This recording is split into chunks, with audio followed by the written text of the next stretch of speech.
भूलिया तो मारे संसारे आशिया पीना नविद व्यथा वार्धक्य कौन भगति विनोद कांदिया कातर आती न भजिया तोरे दीन व्रत गेलो हे खोनो की होवे गति भूलिया तो मारे संसारे आशिया पीना नविद व्यथा भूलिया तो मारे संसारे आशिया पीना नविद व्यथा हरे कृष्ण कृष्ण कृष्ण हरे हरे हरे राम राम राम हरे हरे। हरे कृष्णा। दंडवत प्रणाम सभी माता जी सभी प्रभु जी को। हरे कृष्णा हरे कृष्णा हरे कृष्णा। हरे कृष्ण।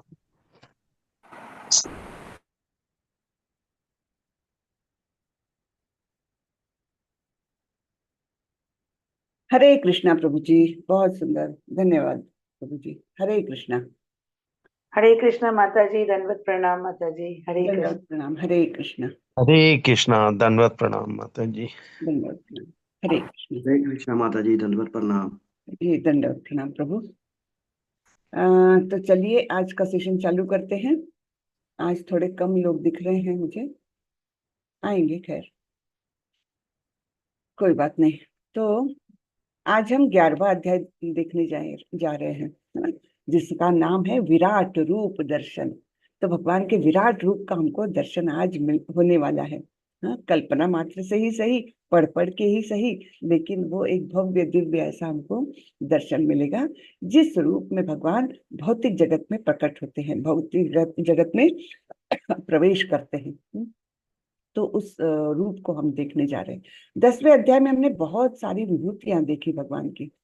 हम्म तो उसमें भगवान ने बताया था कि यज्ञानाम जप यज्ञ, उसमें तो जो जो बातें हैं, जो भी क्रियाएं हैं या कोई वस्तुएं हैं या प्राणी है या मनुष्य है या मनुष्य के अंदर की क्वालिटीज है, उसमें से प्रमुख प्रमुख क्वालिटीज वो मैं ही हूँ, ये बता रहे हैं भगवान। जैसे हाथियों में मैं ऐरावत हूँ, घोड़ों में मैं उच्च श्रवा हूँ, है ना, पर्वतों में मैं मेरु मंदार हूँ, और अचल स्थलों में मैं हिमालय हूँ। ऐसे अलग अलग इसमें बताया है। और यज्ञानाम जप यज्ञ, ये तो हमको बहुत ही याद रखने वाली बात है, क्योंकि चैतन्य महाप्रभु ने इसी संकीर्तन यज्ञ का प्रचार प्रसार किया है। और उन्होंने बोला था कि बस केवल ये जप यज्ञ जो है, इसके माध्यम से मनुष्य इस भव सागर से पार कर जा सकता है, अगर वो उतनी सिंसियरिटी से, उतने अच्छे से, उस अच्छे भाव से अगर जप करता है तो। तो ऐसी बहुत सारी अच्छी बातें हमने 10वें अध्याय में भी देखी थी। और अंत में भगवान बोलते हैं कि अरे मैं इतना सारा तुमको क्यों बताने की क्या आवश्यकता है, बस तुम इतना समझ लो कि एकांशेन स्थितो जगत, ना, विष्टभ्याहम इदम कृष्णम एकांशेन स्थितो जगत, यानी तुम इतना ही भर जान लो कि मेरे शक्तियों के एक अंश मात्र से संपूर्ण जगत उस पर आश्रित है, उसमें स्थित है, और मैं उसको व्याप्त करता हूँ, है ना। तो बाकी तो और जानने की जरूरत नहीं, बस इतना ही जान लो कि मेरा एक अंश मात्र आवश्यक है इसके लिए। ठीक है, तो चलिए आज हम 11वां अध्याय देख रहे हैं। हरे कृष्णा। तो मैं शेयर करती हूँ और उसके बाद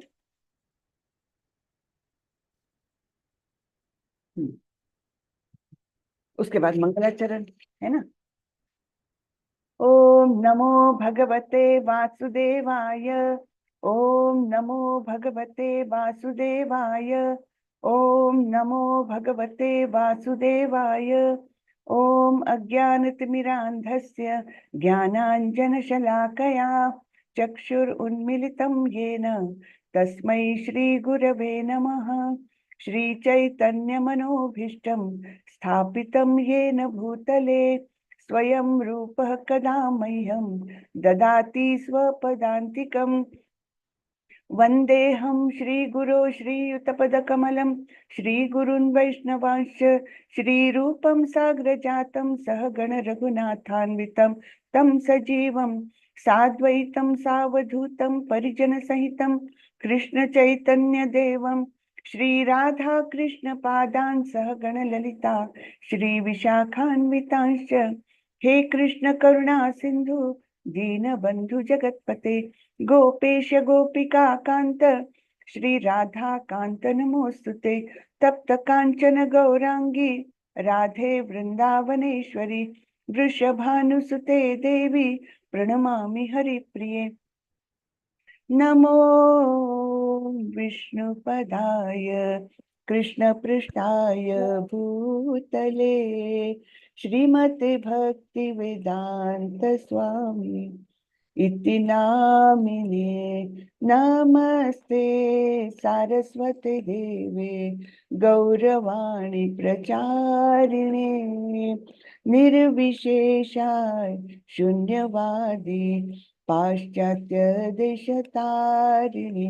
जय श्री कृष्ण चैतन्य प्रभो नित्यानंदा श्री अद्वैत गदाधर श्रीवासादि गौर भक्त वृंदा।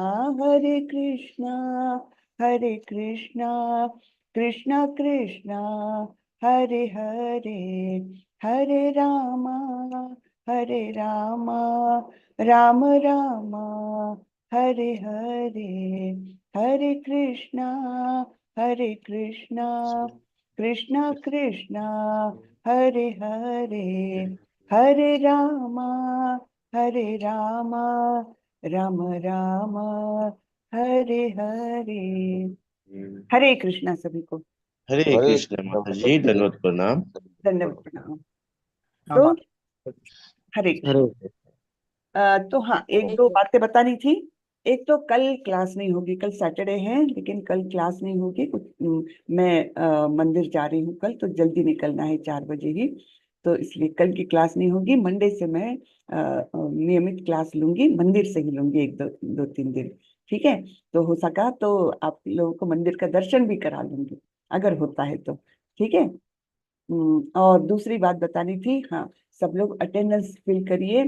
और तीसरी बात यह है कि 2 जून से हमारा नया सत्र चालू होने वाला है 18 डेज कोर्स का। तो आप लोग भी प्रयास करें और ज्यादा से ज्यादा लोगों को इसमें जोड़े। बहुत अच्छा कार्य है ये, कृष्ण भावनामृत किसी को देना, ये भी एक बहुत अच्छा कार्य है। कृष्ण प्रसन्न होते हैं, है ना। जितने ज्यादा उनके बच्चे उनसे मिले तो निश्चित रूप से कृष्ण प्रसन्न होते हैं। तो इस प्रकार आप भी सब लोग प्रयत्न करें, ऐसे मेरी वो है, आप लोगों से गुजारिश है। हाँ, चलिए। मदर जी, फ्री क्या हुआ मतलब?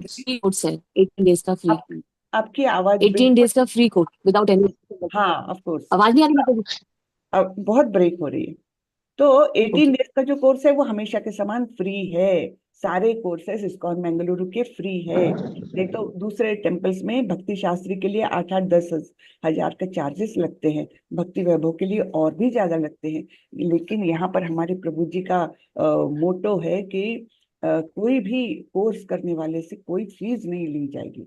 हाँ, तो सभी लोग इसका लाभ उठाए। आप अपने परिवार वालों को और दोस्तों को, मित्रों को, परिचित लोगों को इसमें जोड़ने का प्रयास करें, ठीक है। तो चलिए, अध्याय 11वां। हरे कृष्ण माता जी। जी, हरे कृष्ण। माता जी, जैसे दोस्त है, जैसे रिश्तेदार में सबको बोल सकते हैं ना बिल्कुल, कृष्ण? ज्यादा से क्योंकि ज्यादा लोगों को बोलिए, वो लिंक भी भेजिए।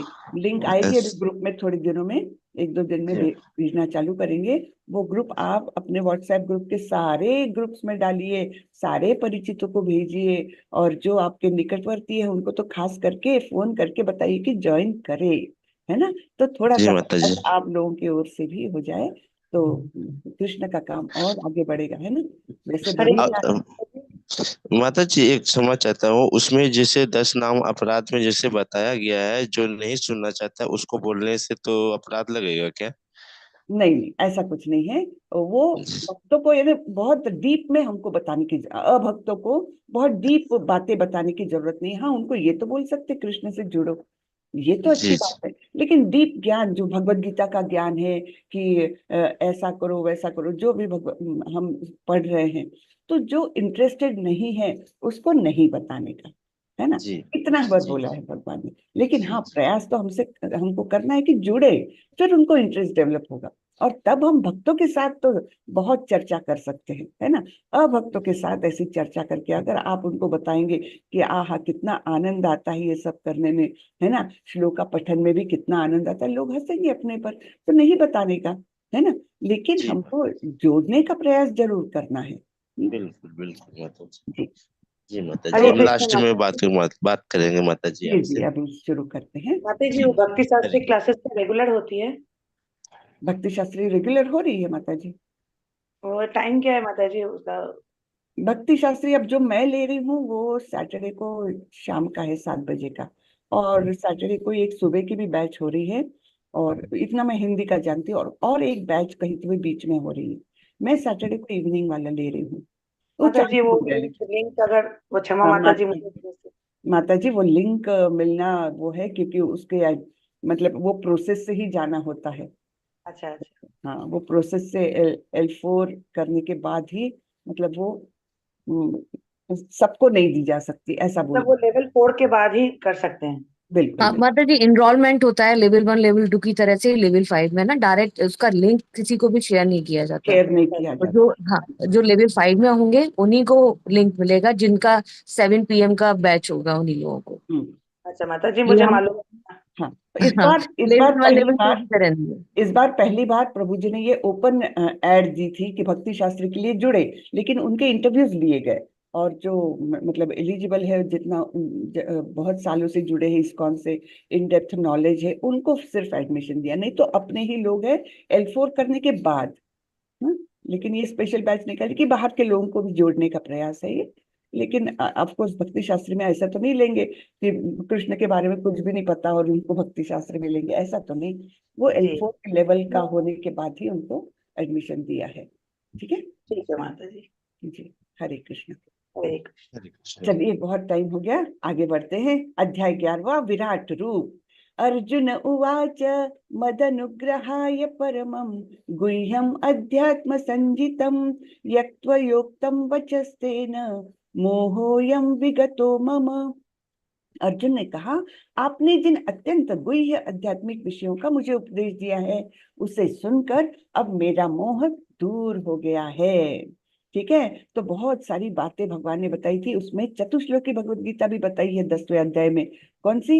अहम सर्वस्य प्रभवो मत्तः सर्वम प्रवर्तते इति मत्वा भजन्ते माम बुधा भाव समन्विता, है ना।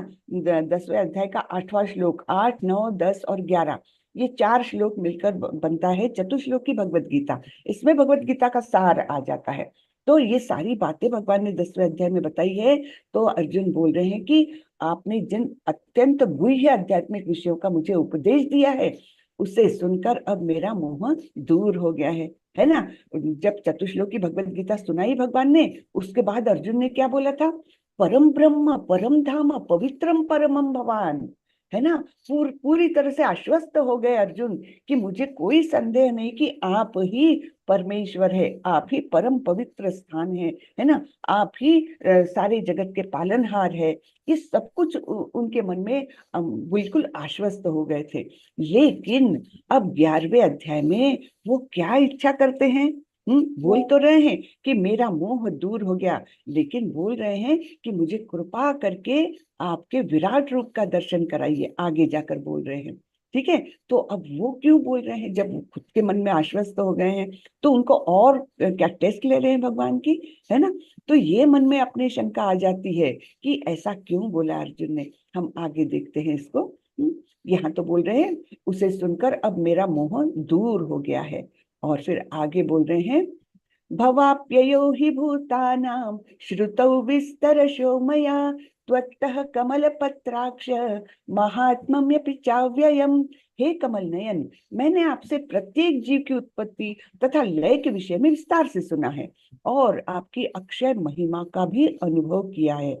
हम तो इतने सारी विभूतियां भगवान ने बताई है, बलवानों का मैं बल हूँ, है ना, और क्या, रुद्रों में मैं शिव हूँ, ऐसे सब जो महानतम ये है, जीव है या देवता भी है, देवताओं में मैं इंद्र हूँ, ऐसे सब बताया है भगवान ने। तो अभी अर्जुन के मन में क्या शंका आ रही है, एवमेतद्यथार्थत्वम् आत्मानं परमेश्वर द्रष्टुम इच्छामि ते रूपम ऐश्वरम पुरुषोत्तम। हे पुरुषोत्तम, हे परमेश्वर, यद्यपि आपको मैंने अपने समक्ष आपके द्वारा वर्णित आपके वास्तविक रूप में देख रहा हूँ, किंतु मैं यह देखने का इच्छुक हूँ कि आप इस दृश्य जगत में किस प्रकार प्रविष्ट हुए हैं। मैं आपके उसी रूप का दर्शन करना चाहता हूँ। अब इतने आश्वस्त हो गए हैं, परम ब्रह्म परम धाम सब बोल दिया, और उसके बाद बोल रहे हैं कि मैं आपके उस रूप का दर्शन करना चाहता हूँ जिस रूप में आप इस दृश्य जगत में प्रविष्ट हुए हैं। तो अब हमारे मन में शंका आती है कि क्यों अर्जुन ऐसे बोल रहे हैं, जब वो उनको भली भांति ये जानकारी मिल गई है और उन्होंने उसको एक्सेप्ट भी किया है, तो क्यों बोल रहे हैं ऐसे। तो क्या खुद मतलब उनको अभी भी संदेह है मन में कि सच्ची में ये भगवान है कि नहीं भाई, और कुछ टेस्ट ली जाए, ऐसा है कि उनके मन में। नहीं, बिल्कुल नहीं। फिर दूसरा, क्या वो अपने आप को विशेष समझते थे कि चलो ये भी रूप जरा दिखा दो, अब आपने वो तो द्विभुज रूप तो मुझे दिखा ही रहे हो, अब आपका विराट रूप भी दिखा ही दो, ऐसे कुछ अपने आप को खास समझ रहे हैं। बिल्कुल नहीं। तो क्यों बोल रहे हैं आपका विराट रूप दर्शन कराओ, तो ये हम कलयुगी लोगों के लिए है, जो हम लोग बहुत जल्दी भ्रमित होते हैं। कोई भी व्यक्ति आता है, कुछ छोटा सा हाथ चालाकी का कुछ काम कर देता है और हम बड़े इम्प्रेस हो जाते हैं, और वो बोलता है मैं ही भगवान हूँ, मेरी सब बात मानो तुम, है ना। और हम मूर्ख लोग, कलयुगी लोग, हम उसकी बात मानने लग जाते हैं, और इस प्रकार हम ठगे जाते हैं। ऐसे लोगों द्वारा हम ठगे जाते हैं, जो बड़े भगवे वस्त्र भी धारण करेंगे, सब कुछ करेंगे, और हमको जो है ना भ्रमित करने की इच्छा रहती है उनकी। तो ऐसे लोगों से हम किस प्रकार बच सकते हैं, उसका ये मार्ग अर्जुन बता रहा है। हाँ, क्योंकि कलयुगी लोग फिर भी शायद अर्जुन भगवान है कि नहीं मानेंगे नहीं। ऐसा भी हो सकता है कि लोगों को लगे अरे ये तो मित्र मित्र है, तो एक दूसरे का बटरिंग कर रहे हैं, कि अर्जुन बोल रहा है तुम भगवान हो, और वो बोल रहे हैं कि हाँ तुम बड़े श्रेष्ठ भक्त हो, एक दूसरे की वो चल रही है, यहाँ बटरिंग चल रही है। ऐसा भी हम लोगों के जो नास्तिक लोग हैं उनके मन में आता है ये। तो ये सब शंकाएं दूर करने के लिए और कलयुगी लोगों को एक मार्ग दिखाने के लिए, कि कोई आता है तुम्हारे पास और बोलता है मैं भगवान हूँ, हाँ, हाथ में से कुछ बभूति निकाल दी, कुछ चमत्कार कर दिया, पानी पे चल कर दिखा दिया, आग में चल कर दिखा दिया, और बोलेंगे मैं भगवान हूँ, तो उसको ये काउंटर कर सकते हम, ठीक है मैं मानता हूँ आप भगवान हैं, जरा मुझे आपका विराट रूप दर्शन करा दीजिए। हाँ, तो वो ठग जो हमको ठगने के लिए आया है वो तो भाग जाएगा निश्चित रूप से। कहाँ से करेगा वो, विराट रूप का हमको दर्शन नहीं करा सकता, है ना। तो ये एक मार्ग कलयुगी लोगों के लिए, और दूसरा नास्तिकों के लिए जो भगवान पर विश्वास ही नहीं रखते और ऐसे बोलते हैं कि हाँ ये दोस्त दोस्त एक दूसरे की तारीफ करे जा रहे हैं और हमको बोल रहे हैं कि ये भगवान है ना। तो उनको दिखाने के लिए कि ये देखो, ये है उनका रूप, जो मतलब जिस रूप में वे इस भौतिक जगत में आए हैं, है ना। मन्यसे यदि तच्छक्यं मया द्रष्टुमिति प्रभो योगेश्वर ततो मे त्वं दर्शयात्मानमव्ययम्। हे प्रभु, हे योगेश्वर, यदि आप सोचते हैं कि मैं आपके विश्व रूप को देखने में समर्थ हो सकता हूँ, तो कृपा करके मुझे अपना असीम विश्व रूप दिखलाइए। तो अर्जुन जानते हैं कि हर कोई समर्थ नहीं होता कोई भी भगवान के रूप को देखने के लिए, है ना। तो इसलिए बोल रहे हैं अगर मैं विश्व रूप को देखने में समर्थ हूँ, अगर मुझ में वो कैपेबिलिटी है, नहीं तो हमारी इंद्रियां तो बहुत ही मर्यादित काम कर सकती है। इसलिए अर्जुन बोल रहे हैं कि अगर मैं ये विश्व रूप देखने में समर्थ हो सकता हूँ तो कृपा करके आप मुझे अपना असीम विश्व रूप दिखाइए। हाँ, तो तात्पर्य में श्रीला प्रभुपाद बोलते हैं, श्रीला प्रभुपाद की जय। तो ऐसा कहा जाता है कि भौतिक इंद्रियों द्वारा न तो परमेश्वर कृष्ण को कोई देख सकता है, न सुन सकता है और न अनुभव कर सकता है ना। ये भौतिक इंद्रियां हमारी तो कौन सी चीजों से बनी है ना, अग्नि जल वायु पृथ्वी आकाश, इन भौतिक चीजों से बनी हुई है। तो इसकी इतनी कैपेबिलिटी नहीं है कि वो भगवान के दिव्य स्वरूप को देखे, सुने या महसूस भी करे। बिल्कुल नहीं है हमें कैपेबिलिटी, है ना, क्योंकि हमारे ऊपर इतना सारा आवरण आ गया है कल्मशों का। हाँ, किंतु यदि कोई प्रारंभ से भगवान की दिव्य प्रेमा भक्ति में लगा रहे तो वह भगवान का साक्षात्कार करने में समर्थ हो सकता है। तो केवल प्रेमा भक्ति ही है जो हमको भगवान के दिव्य दर्शन करा सकती है। हाँ, इस भौतिक शरीर में रहते हुए भी करा सकती है। लेकिन ये प्रेमा भक्ति कौन सी है? टॉप मोस्ट लेवल की अनन्य प्रेमा भक्ति। हाँ, तो ऐसे में वो दर्शन कर सकते हैं, भगवान की वाणी सुन सकती है, भगवान का अनुभव भी कर सकते हैं। ठीक है, प्रत्येक जीव आध्यात्मिक स्फुल्लिंग मात्र है, अतः परमेश्वर को जान पाना या देख पाना संभव नहीं है। भक्त रूप में अर्जुन को अपनी चिंतन शक्ति पर भरोसा नहीं है। वह जीवात्मा होने के कारण अपनी सीमाओं को और कृष्ण की अकल्पनीय स्थिति को स्वीकार करता है ना। तो ये हम लोग जो बद्ध जीव है, जीवात्मा है, हम बहुत ही मर्यादित स्वरूप का देख सकते हैं, अनुभव कर सकते हैं, सुन सकते हैं, और भगवान तो दिव्य है, तो उनका ये सब कर पाना हमारे लिए पॉसिबल नहीं है। लेकिन अर्जुन को ये पता है कि ये अकल्पनीय रूप अगर उनका सामने आएगा तो मैं देख भी पाऊंगा कि नहीं, पता नहीं। अर्जुन समझ चुका था कि एक क्षुद्र जीव के लिए असीम अनंत को समझ पाना संभव नहीं है ना। तो इसका उदाहरण कैसे ले सकते हैं हम? जैसे एक मेंढक है, कुएं में रहता है, हाँ, और उसको तो लगता है बस ये कुआं यानी पूरी दुनिया है, और उसका कभी एक साथी मित्र आता है जो समुद्र के किनारे रहता है, समुद्र में कभी कभी चला जाता है, वो ऐसा मेंढक मित्र आता है और दोनों में बात होती है, और वो समुद्र वाला मेंढक बोलता है कि समुद्र कितना विशाल है।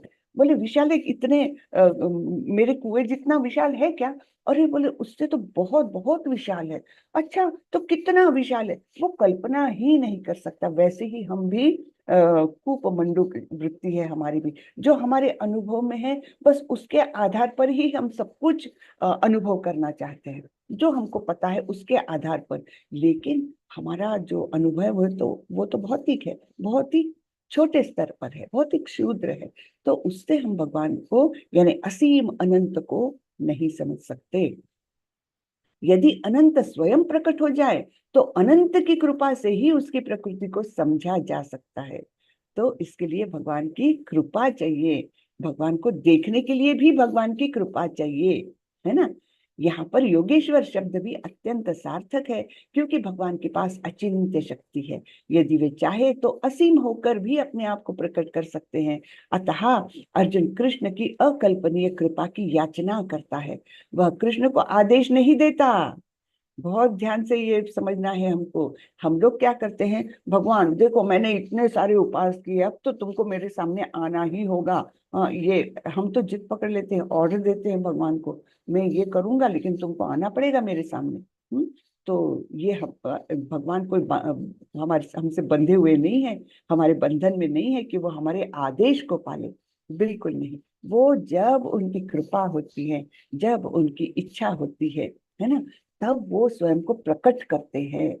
हमारे ऑर्डर देने से नहीं आते, बिल्कुल नहीं आते, है ना।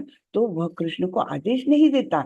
जब तक कोई उनकी शरण में नहीं जाता और भक्ति नहीं करता, कृष्ण अपने को प्रकट करने के लिए बाध्य नहीं है। अतः जिन्हें अपनी चिंतन शक्ति अर्थात मनोधर्म का भरोसा है, वे कृष्ण का दर्शन नहीं कर पाते। ठीक है। तो बहुत ज्ञानी लोग हैं ना, भगवत गीता पढ़ते हैं और 2-3 पॉइंट्स उठा करके ऐसे चर्चा करने लगते हैं, बोलते हैं कि ज्ञान योग ही श्रेष्ठ है, और उसमें तो ऐसा बताए। मोस्टली जैसे कल हमारे प्रभु जी भी बता रहे थे, किसी के पास भी जाओ और उनको बोलो कि भाई भगवत गीता पढ़ो, मुझे पता है भगवत गीता में क्या है, क्या है भाई भगवत गीता में, बोलते हैं कर्म करो। अरे कर्म करने को बोलते, लेकिन कर्म के पीछे क्या क्या सोचना है, कि कर्म करो लेकिन उसको ऐसे वृत्ति से करो कि तुम्हारा कर्म फल पर अधिकार नहीं है ना। कर्मण्येवाधिकारस्ते माँ फलेषु कदाचन माँ कर्म फल हेतुर्भुः, यानी मैं कर्म फल का कारण भी नहीं हूँ, और अकर्म के प्रति अर्थात निष्क्रिय बैठने के प्रति भी हमारी आसक्ति नहीं होनी चाहिए। इतना सारा है उसमें, लेकिन लोग बोलते हैं हाँ भगवत गीता में बोला है कर्म करो, अपना कर्म करो। अरे इतने पर मर्यादित नहीं है, इसलिए ऐसे लोगों से हम बहस नहीं कर सकते। हाँ ठीक है, बिल्कुल ठीक है ना। तो जिन्हें अपनी चिंतन शक्ति का भरोसा है वे कृष्ण का दर्शन नहीं कर पाते। ओके, आगे बढ़ते हैं।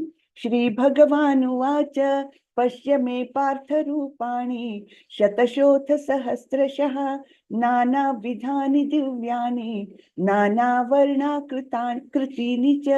भगवान ने कहा, हे अर्जुन, हे पार्थ, अब तुम मेरे ऐश्वर्य को, सैकड़ों हजारों प्रकार के दैवी तथा विविध रंगों वाले रूपों को देखो। अब चालू कर रहे हैं भगवान अपना जो विराट रूप है उसको दिखाना। पश्चादित्यान् वसुन् रुद्रान् अश्विनौ मरुतस्तथा बहुन्यदृष्टा पूर्वाणि पश्चाश्चर्याणि भारत। हे भारत, लो तुम आदित्यो, वसुओं, रुद्रो, अश्विनी कुमारों तथा अन्य देवताओं के विभिन्न रूपों को यहाँ देखो। तुम ऐसे अनेक आश्चर्यमय रूपों को देखो जिन्हें पहले किसी ने ना तो कभी देखा है ना सुना है। ऐसा रूप भगवान दिखाने जा रहे हैं, इसके पूर्व किसी ने नहीं देखा। इहैकस्थं जगन् कृष्णं पश्चाद्य सचराचरं मम देहे गुडाकेश यच्चान्यद् द्रष्टुमिच्छसि। हे अर्जुन, तुम जो भी देखना चाहते हो उसे तत्क्षण मेरे इस शरीर में देखो। तुम इस समय तथा भविष्य में भी जो भी देखना चाहते हो उसको यह विश्व रूप दिखाने वाला है। यहाँ एक ही स्थान पर चर अचर सब कुछ है। ठीक है, तो एक ही स्थान पर बैठकर जो कुछ देखना चाहो, चाहे वो भूतकाल में घटा हो या भविष्य में होने वाला हो, सब कुछ तुम यहाँ देख सकते हो और एक क्षण में देख सकते हो। हाँ, न तु माम शक्य से द्रष्टुम अनेनैव स्वचक्षुषा दिव्यम ददामि ते चक्षुः पश्य मे योगमैश्वरम। किंतु तुम मुझे अपनी इन आंखों से नहीं देख सकते, इन चर्म चक्षुओं से नहीं देख सकते, जो चमड़े के बने हुए हैं ये चक्षु, हमारी आंखें, इनसे नहीं देख सकते। अतः मैं तुम्हें दिव्य आंखें दे रहा हूं, अब मेरे योग ऐश्वर्य को देखो। तो भगवान ने अर्जुन को दिव्य दृष्टि दी और तब कहीं वो देखने लायक हुए। अब हमको पता है संजय जो धृतराष्ट्र के साथ हस्तिनापुर में महल के अंदर बैठ करके कुरुक्षेत्र का सब देख रहा है, उनको भी व्यास मुनि ने दिव्य दृष्टि दी हुई थी, तभी वो देख पा रहे थे।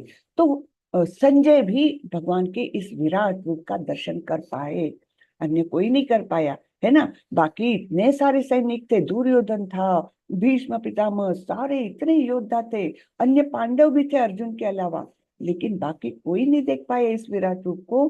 केवल वहां संजय, यहाँ अर्जुन और कुछ देवता लोग आते हैं। जब उनको पता चलता है दिव्य रूप ये होने वाला है, प्रकट होने वाला है, तो देवता लोग, महानतम ऋषि लोग, वो लोग आकाश में आकर के ये रूप देख सक रहे थे। ठीक है, तो इस दृश्य के साक्षी कौन कौन है? अर्जुन, संजय और कुछ देवता लोग। ओके, संजय उवाच एवमुक्त्वा ततो राजन् महायोगेश्वरो हरिः दर्शयामास पार्थाय परमं रूपमैश्वरम्। संजय ने कहा, हे राजा, इस प्रकार कहकर महायोगेश्वर भगवान ने अर्जुन को अपना विश्व रूप दिखलाया। तो अब संजय भी देख रहे हैं और वर्णन कर रहे हैं धृतराष्ट्र को। अनेक वक्त्र नयनम अनेकाद्भुत दर्शनम अनेक दिव्याभरणम दिव्यानेकोद्यतायुधम दिव्य माल्याम्बरधरम दिव्य गंधानुलेपनम सर्वाश्चर्यमयम देवम अनंतम विश्वतोमुखम। अर्जुन ने उस विश्व रूप में असंख्य मुख, असंख्य नेत्र तथा असंख्य आश्चर्यमय दृश्य देखे। यह रूप अनेक दैवी आभूषणों से अलंकृत था और अनेक दैवी हथियार उठाए हुए था। यह दैवी मालाएं तथा वस्त्र धारण किए था और उस पर अनेक दिव्य सुगंधियां लगी थी। सब कुछ आश्चर्यमय, तेजमय, असीम तथा सर्वत्र व्याप्त था। तो ऐसा दृश्य चालू हो गया है। तो असंख्य मुख, नेत्र और असंख्य आश्चर्यमय दृश्य दिखाई देने लगे उसमें, है ना। और वो रूप कैसा था, उसमें आभूषण भी थे, हथियार भी थे और अनेक मालाएं पहनी हुई थी, अनेक अलग अलग रंगों के वस्त्र पहने हुए थे। और तो और ये केवल दृश्य नहीं था, और एक डायमेंशन उसमें थी अनुभव की, कि सुगंधी भी थी। वो दिव्य मालाएं जो गले में धारण किए थे, उनकी दिव्य सुगंधियां भी अर्जुन को और संजय को भी अनुभव में आने लग गई। सब कुछ आश्चर्यमय, तेजमय, असीम तथा सर्वत्र व्याप्त था। दिवि सूर्य सहस्रस्य भवेद्युगपदुत्थिता यदि भासदृश सदृशी सा स्यात् भासयत् भासयस्तस्य महात्मनः। यदि आकाश में हजारों सूर्य एक साथ उदय हो तो उनका प्रकाश शायद परम पुरुष के इस विश्व रूप के तेज की समता कर सके। अब जिस चीज का हमको अनुभव है, उसके ही आधार पर हम किसी चीज का, दूसरे चीज का जो अभी अनुभव गम्य नहीं है लेकिन किसी को एक्सप्लेन करना है, तो हम अपने अनुभव के आधार पर ही बताते हैं। वैसे हमको सूर्य के प्रकाश का अनुभव है, इसलिए संजय कैसे वर्णन कर रहे हैं, वो तेज इतना दिव्य था कि जैसे हजारों सूर्य आकाश में एक साथ आ जाए तो शायद उसकी तुलना में वो हो। इतना दिव्य तेज है, इतना जबरदस्त वो तेज है, प्रकाश है ना। तत्रैकस्थं जगत कृष्णं प्रविभव व्यक्तम अनेकधा अपश्य देव देवस्य शरीरे पांडवस्तदा। उस समय अर्जुन भगवान के विश्व रूप में एक ही स्थान पर स्थित हजारों भागों में विभक्त ब्रह्मांड के अनंत अंशों को देख सका। तो ब्रह्मांड अनेक भागों में विभक्त है, ऐसे ब्रह्मांड के अनंत अंशों को वो देख सका। इस प्रकार से अलग अलग अनुभव अर्जुन को आने लग गए। ततः विस्मयाविष्टो हृष्टरो मा धनंजयः प्रणम्य शिरसा देवं कृतांजलिरभाषत। तब मोहग्रस्त एवं आश्चर्यचकित रोमांचित हुए अर्जुन ने प्रणाम करने के लिए मस्तक झुकाया और वह हाथ जोड़कर भगवान से प्रार्थना करने लगा। अब आप सोचिए, अर्जुन के सामने एकदम एक क्षण में ऐसा दिव्य रूप जिसमें हजारों मुख है ना, और दिव्य मालाएं पहनी हुई है, इतने सारे हथियार है, दिव्य अलंकार, दिव्य वस्त्र, ये सब धारण किए हुए, और तो ब्रह्मांडों के अनेक अंश भी वहां पर दिख रहे हैं। ये सब कोई देखेगा तो सबसे पहले क्या रिएक्शन होगी, हमारे जैसों की भी है कैसे होगी, अरे बाप रे, हाथ जुड़ जाएंगे आश्चर्य से, और एक प्रकार का भय मन में आएगा, विचलित हो जाएंगे हम, है ना। तो वही सब अर्जुन को भी हो रहा है, और वो एकदम नम्रता से उन्होंने अपना मस्तक झुकाया वो दिव्य रूप देख करके, और हाथ जोड़ करके प्रार्थना करने लगे। अर्जुन उवाच पश्यामि देवांस्तव देवदेहे सर्वांस्तथा भूत विशेष संगान ब्रह्मांडमीशं कमलासनस्थं ऋषिश्च सर्वानुरगांश्च दिव्यान्। अर्जुन ने कहा, हे भगवान कृष्ण, मैं आपके शरीर में सारे देवताओं तथा अन्य जीवों को एकत्र देख रहा हूँ। मैं कमल पर आसीन ब्रह्मा, शिव जी तथा समस्त ऋषियों के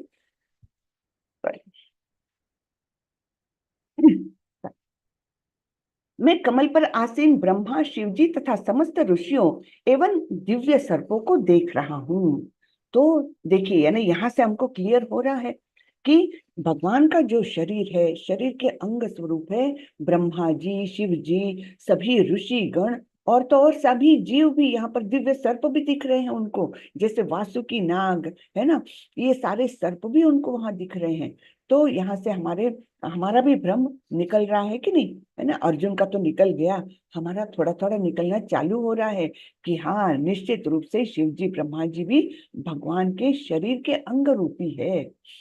इसलिए हम जो भगवान बार बार बोलते हैं ना कि देवताओं की पूजा अर्चना कौन करता है, जो अल्पज्ञ है, उनको वास्तविक स्वरूप का ज्ञान ही नहीं है। वे देवताओं के पास जाते हैं सकाम कर्म लेकर, है ना, पुत्रम देहि धनम देहि, ये देहि वो देहि करते हुए देवताओं के पास जाते हैं, लेकिन वो अल्पज्ञ है। वास्तवतः एक कृष्ण को प्रसन्न कर लो, सारी सृष्टि प्रसन्न हो जाती है। सारे सब देवता, सारे जीव, सब कुछ प्रसन्न होते हैं। जैसे पेड़ की जड़ में पानी दो तो सारे वृक्ष का पोषण हो जाता है ना। तो उस श्लोक में बार बार बोलती हूँ, यथा तरोर मूल निषेचनेन तृप्तन्ति तत्स्कंद भुजोपशाखा आत्मोपहारा च यथेन्द्रियाणाम तथैव सर्वार्हण अच्युतेजा, है ना। जैसे पेट में, उदर में अपना खाना लेते हैं हम, तब संपूर्ण शरीर के अवयवों का पोषण होता है। और उसी प्रकार जब हम भगवान कृष्ण की पूजा करते हैं तो समस्त सृष्टि, देवी देवता सभी कोई अपने आप संतुष्ट होते हैं। हाँ, ये भागवतम का श्लोक है और हमारी सभी संकल्पनाओं को क्लियर करने वाला है ना। अनेक बाहुदर सॉरी अनेक बाहुदर वक्त्र नेत्रम पश्यामि त्वां सर्वतोऽनंत रूपम नान्तं न मध्यम न पुनस्तवादिम पश्यामि विश्वेश्वर विश्वरूप। हे विश्वेश्वर, हे विश्वरूप, मैं आपके शरीर में अनेकानेक हाथ, पेट, मुंह तथा आंखें देख रहा हूँ, जो सर्वत्र फैले हैं और जिनका अंत नहीं है। आप में न अंत दिखता है, न मध्य, न आदि। तो अभी अर्जुन वर्णन कर रहे हैं कि मैं क्या क्या देख पा रहा हूँ।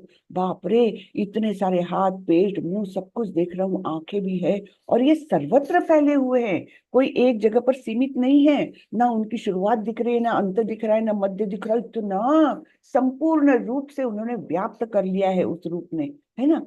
किरीटीनम गदिनम चक्रिणम च तेजो राशिम सर्वतो दीप्तिमंतम पश्यामि त्वां दुर्निरीक्षं समन्तात् दीप्तानलार्कद्युतिम प्रमेयम। आपके रूप को उसके चकाचौंध तेज के कारण देख पाना कठिन है, क्योंकि वह प्रज्वलित अग्नि की भांति अथवा सूर्य के अपार प्रकाश की भांति चारों ओर फैल रहा है। तो भी मैं इस तेजोमय रूप को सर्वत्र देख रहा हूँ, जो अनेक मुकुटों, गदाओं तथा चक्रों से विभूषित है। तो अर्जुन भी वर्णन कर रहे हैं, क्या तेज है ये सब कुछ, है ना। ऐसा लग रहा है जैसे अग्नि प्रज्वलित है या सूर्य सभी ओर से आ रहा है, ये इस प्रकार का ये अनुभव है।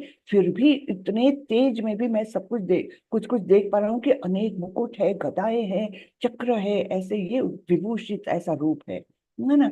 त्वमक्षरं परमं वेदितव्यं त्वमस्य विश्वस्य परम निधानम त्वम अव्ययं शाश्वतं धर्मगोप्ता सनातनम स्वम पुरुषो मतो में। आप परम आद्य ज्ञेय वस्तु है, आप इस ब्रह्मांड के परम आधार अर्थात आश्रय हैं। आप अव्यय तथा पुराण पुरुष है, आप सनातन धर्म के पालक भगवान हैं, यही मेरा मत है। ठीक है। तो ये सब कुछ अब अर्जुन को ये बिल्कुल निश्चित रूप से पता चल रहा है कि आप ही परम आद्य ज्ञेय वस्तु है, जिनको जानना चाहिए, जानने योग्य ऐसी आपका ही ऐसा रूप है, आपका ही अस्तित्व है। आप इस ब्रह्मांड के परम आधार है। आप अव्यय, अव्यय यानी कभी ना नाश होने वाले पुराण पुरुष है, सबसे पुरातन। सारी सृष्टि के सृष्टि में कुछ भी नहीं था तब भी भगवान थे, और कुछ भी नहीं रहेगा तब भी भगवान रहेंगे, है ना, हमेशा रहेंगे। आप सनातन धर्म के पालक भगवान हैं, यही मेरा मत है। अनादि अनादि मध्यांतरम अनंत वीर्यम अनंत बाहुम शशि सूर्य नेत्रम पश्यामि त्वां दीप्त हुताश वक्त्रम स्वतेजसा विश्वमिदं तपन्तम।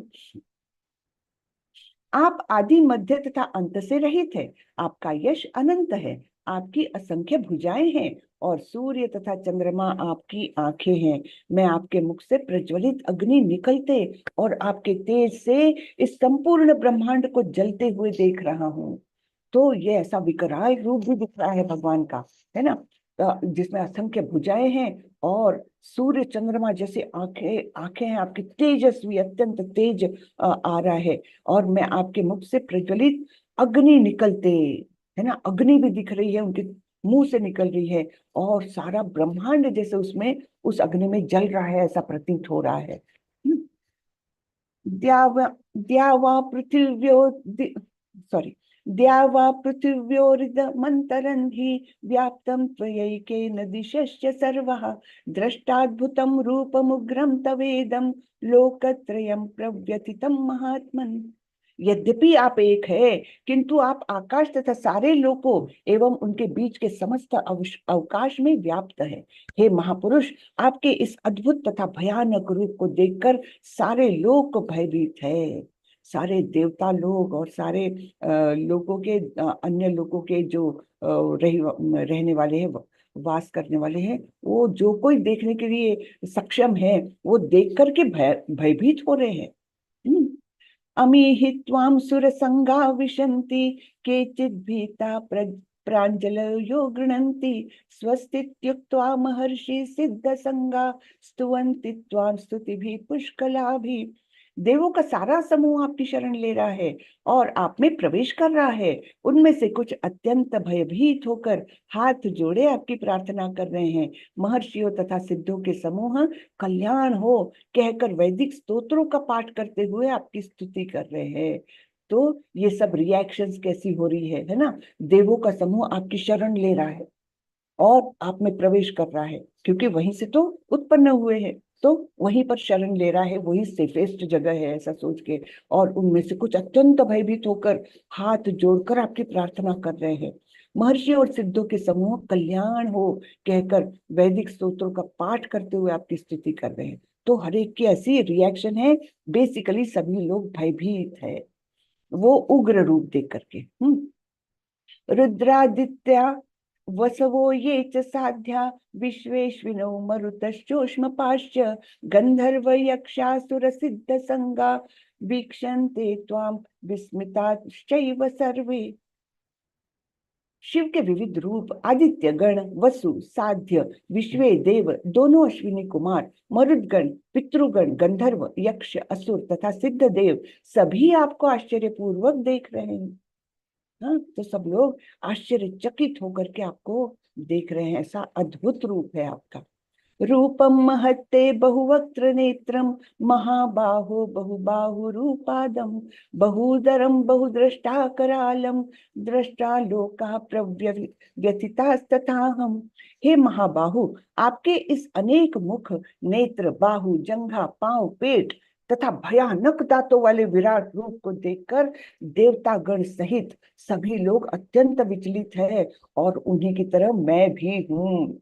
तो अर्जुन सबका तो वर्णन किए, लेकिन फिर अंत में बोल रहे मैं भी बहुत विचलित हूँ, यानी मैं भी बहुत भयभीत हूँ। ये सारा आपका विराट रूप देखकर, जिसमें भयानक दांत भी लगे हैं, है ना।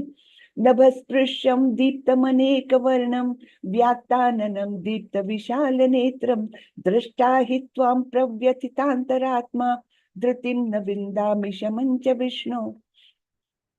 हे सर्वव्यापी विष्णु, नाना ज्योतिर्मय रंगों से युक्त आपको आकाश का स्पर्श करते, मुख फैलाए तथा बड़ी बड़ी चमकती आंखें निकाले देखकर भय से मेरा मन विचलित है। मैं न तो धैर्य धारण कर पा रहा हूँ, न मानसिक संतुलन ही पा रहा हूँ। तो ऐसी अवस्था हो रही है अर्जुन की, है ना, भयभीत हो रहे, विचलित हो रहे हैं और मानसिक संतुलन भी खो रहे हैं। दृष्टा करालानि च ते मुखानि दृष्टैव काला नलसन्निभानि दिशो न जाने न लभे च शर्म प्रसीद देवेश जगन्निवास। हे देवेश, हे जगन्निवास, आप मुझ पर प्रसन्न हो। मैं इस प्रकार से आपके प्रलयाग्नि स्वरूप मुखों को तथा विकराल दांतों को देखकर अपना संतुलन नहीं रख पा रहा हूँ। मैं सब ओर से मोहग्रस्त हो रहा हूँ, यानी भयभीत भी हो रहे हैं, विचलित हो रहे हैं। तो इस प्रकार से मैं सभी तरफ से मोहग्रस्त हो रहा हूँ। अमी च त्वां धृतराष्ट्रस्य पुत्रा सर्वे सहैवावनिपाल संगै भीष्मो द्रोणः सूतपुत्रस्तथासौ सहास्मदीयैरपि योधमुख्यै वक्त्राणि ते त्वरमाणा विशन्ति द्रष्टा करालानि भयानकानि केचिद्विलग्ना दशनान्तरेषु सदृश्यन्ते चूर्णितैरुत्तमाङ्गैः। धृतराष्ट्र के सारे पुत्र अपने समस्त सहायक राजाओं सहित तथा भीष्म द्रोण कर्ण एवं हमारे प्रमुख योद्धा भी आपके विकराल मुख में प्रवेश कर रहे हैं। उनमें से कुछ के शिरों को तो मैं आपके दांतों के बीच चूर्णित हुआ देख रहा हूँ। तो कितना भयंकर दृश्य अर्जुन देख रहे हैं, है ना। जैसे खींचे जा रहे हैं ये सारे योद्धा एक विकराल मुख में। हाँ, और वो खींचे जा रहे हो, जैसे ही मुंह के अंदर जा रहे हैं तो वो दांत उनको चबा रहे हैं। हाँ, मनुष्य को चबा रहे हैं। ऐसा ये भयंकर दृश्य अर्जुन देख रहे हैं। यथा नदीनां बहवोऽम्बुवेगा समुद्रमेवाभिमुखा द्रवन्ति तथा तवामी नरलोकवीरा विशन्ति वक्त्राण्यभिविज्वलन्ति। जिस प्रकार नदियों की अनेक तरंगे समुद्र में प्रवेश करती है, उसी प्रकार ये समस्त योद्धा भी आपके प्रज्वलित मुखों में प्रवेश कर रहे हैं। तो नदी कैसे बहती जाती है समुद्र की ओर, है ना, आतुरता से बहती जाती है, बस वैसे ही अनकंट्रोल्ड वे में ये सारे योद्धा जो है वो आपके प्रज्वलित मुखों में प्रवेश कर रहे हैं। ऐसे अर्जुन बोल रहा है। यथा प्रदीप्तं ज्वलनं पतंगा विशन्ति नाशाय समृद्ध वेगः तथैव नाशाय विशन्ति लोकास्तवापि वक्त्राणि समृद्ध वेगः। मैं समस्त लोगों को पूर्ण वेग से आपके मुख में उसी प्रकार प्रविष्ट होते देख रहा हूं जिस प्रकार पतंगे अपने विनाश के लिए प्रज्वलित अग्नि में कूद पड़ते हैं। तो ऐसे ये सारे जीव जो है खींचे जा रहे थे, जैसे पतंगे एकदम से अचानक से इसमें आग में कूद जाते हैं, हाँ, वैसे जा रहे थे। लेलीह्यसे ग्रसमानः समन्तात् लोकान् समग्रान् वदनैश्ज्वलन्भिः तेजोभिरापूर्य जगत् समग्रं भासस्तवोग्राः प्रतपन्ति विष्णु। हे विष्णु, मैं देखता हूं कि आप अपने प्रज्वलित मुखों से सभी दिशाओं के लोगों को निगले जा रहे हैं। आप सारे ब्रह्मांड को अपने तेज से आपूरित करके अपनी विकराल झुलसाती किरणों सहित प्रकट हो रहे हैं, है ना। तो ऐसा भयंकर दृश्य अर्जुन देख रहे हैं कि सारे अपने प्रज्वलित मुख में सभी दिशाओं के लोगों को निगले जा रहे हैं भगवान। और ये आप सारे ब्रह्मांड को अपने तेज से आपूरित करके, है ना, सारे ब्रह्मांड में आपका तेज फैला हुआ है और अपने विकराल झुलसाती किरणों सहित आप प्रकट हो रहे हैं। झुलसा रही ये किरणें इतने तेजस्वी है। आख्या ही में को भवान आख्या ही मे को भवानुग्र रूपो नमोस्तु ते देववर प्रसीद विज्ञातुमिच्छामि भवन्तमाद्यं नहि प्रजानामि तव प्रवृत्तिम्। हे देवेश, कृपा करके मुझे बतलाइए कि इतने उग्र रूप में आप कौन हैं। मैं आपको नमस्कार करता हूँ, कृपा करके मुझ पर प्रसन्न हो। आप आदि भगवान हैं, मैं आपको जानना चाहता हूं क्योंकि मैं नहीं जान पा रहा हूं कि आपका प्रयोजन क्या है। यानी अब अर्जुन बोल रहे हैं कि आप क्यों इस विकराल रूप में आए हुए, आप कौन हो एक तो, और क्यों इस प्रकार का विकराल रूप आपने धारण किया है, ये प्रयोजन क्या है, उसके पीछे कारण क्या है, ये सब मैं जानना चाहता हूँ। तो भगवान बताते हैं, श्री भगवान उवाच कालोऽस्मि लोकक्षयकृत् प्रवृद्धो लोकान् समाहर्तुमिह प्रवृत्तः ऋतेऽपि त्वां न भविष्यन्ति सर्वे येव स्थिता प्रत्यनीकेषु योधाः।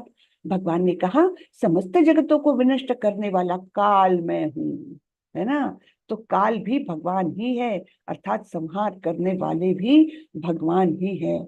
और यहाँ मैं समस्त लोगों का विनाश करने के लिए आया हूँ। तुम्हारे अर्थात पांडवों के सिवा दोनों पक्षों के सारे योद्धा मारे जाएंगे। भगवान ने बता दिया कि क्या इस युद्ध का परिणाम क्या होने जा रहा है, कि तुम 5 पांडवों के अलावा सारे ही योद्धा मर जाएंगे, क्योंकि मैं काल रूप में यहाँ आया हूँ। तस्मात् त्वनुष्ठिष्य यशो लभस्व जित्वा शत्रुन् भुक्ष राज्यं समृद्धं मयैवेते निहता पूर्वमेव निमित्तमात्रं भव सव्यसाचिन्। अतः उठो, लड़ने के लिए तैयार हो और यश अर्जित करो, अपने शत्रुओं को जीतकर संपन्न राज्य का भोग करो। ये सब मेरे द्वारा पहले ही मारे जा चुके हैं और हे सव्यसाची, तुम तो युद्ध में केवल निमित्त मात्र हो सकते हो। तो यहाँ पर स्पष्ट बता रहे हैं भगवान कि सारे योद्धा तो मेरे द्वारा पहले ही मारे गए हैं, तुमको तो केवल निमित्त मात्र बनकर यहाँ पर युद्ध करना है, बाकी सब तो मैंने कर ही दिया है। तो भगवान जब इच्छा करते हैं कोई भी क्रिया होने की, कोई भी कर्म करने की, वो तत्काल पूर्ण हो जाता है, तत्काल पूर्ण हो जाता है। किंतु फिर भी भगवान अपने भक्तों को ये श्रेय देना चाहते हैं कि इसने ये कार्य किया है। तो इस प्रकार जैसे ये युद्ध का उदाहरण है कि युद्ध होना ही है और युद्ध में सारे लोग मारे जाने ही हैं, ये भगवान ने अब निश्चित कर लिया है ना। तब वो बोल रहे हैं कि तुम केवल निमित्त मात्र बन करके लड़ो, अपना कर्तव्य पूरा करो। तो जैसे ये भव्य मंदिर जो कृष्ण का हुआ है, वो कृष्ण की इच्छा थी, है ना। कृष्ण की इच्छा है ये आगे बढ़े, निश्चित रूप से होकर रहेगा। लेकिन भक्त क्या करते हैं, भक्त में उसमें उसमें उसमें अपना एक छोटा न छोटा योगदान देना चाहते हैं, क्योंकि ये कृष्ण की इच्छा है, क्योंकि ये कृष्ण का कार्य है। छोटा न छोटा हमारा योगदान, तो हम भी निमित्त मात्र तो बन ही सकते हैं ये भगवान कृष्ण के कार्य में, है ना। तो इसलिए ये जो प्रचार प्रसार करना है कि भगवत गीता सुनो, समझो, अपने जीवन में उसको उतारो धीरे धीरे करके, ये सब हो जाए, ये भगवान की इच्छा है। क्योंकि जैसे चैतन्य महाप्रभु तो भविष्यवाणी करके गए हैं कि एक समय ऐसा आएगा कि दुनिया के सारे देशों के सारे शहरों के सारी गलियों में मेरा नाम संकीर्तन होगा, है ना। हरे कृष्ण ये सब जगह पर होगा। तो उस कार्य में क्यों ना हम भी एक छोटा सा योगदान दे दें, है ना। हम भी 4 लोगों को बताएं कि हाँ, जुड़ जाओ, भगवत गीता सीखो, सुनो, है ना। तो ये हमारे लिए एक तिनका भर छोटा सा हमारा कंट्रीब्यूशन है भगवान के कार्य में। द्रोणंच भीष्मंच जयद्रथंच कर्णं तथान्यानपि योधवीरान् मया हतास्त्वं जहिमा व्यथिष्ठा युद्धस्व जेतासि रणे सपत्नान्। द्रोण, भीष्म, जयद्रथ, कर्ण तथा अन्य महान योद्धा पहले ही मेरे द्वारा मारे जा चुके हैं, अतः तुम उनका वध करो और तनिक भी विचलित न हो।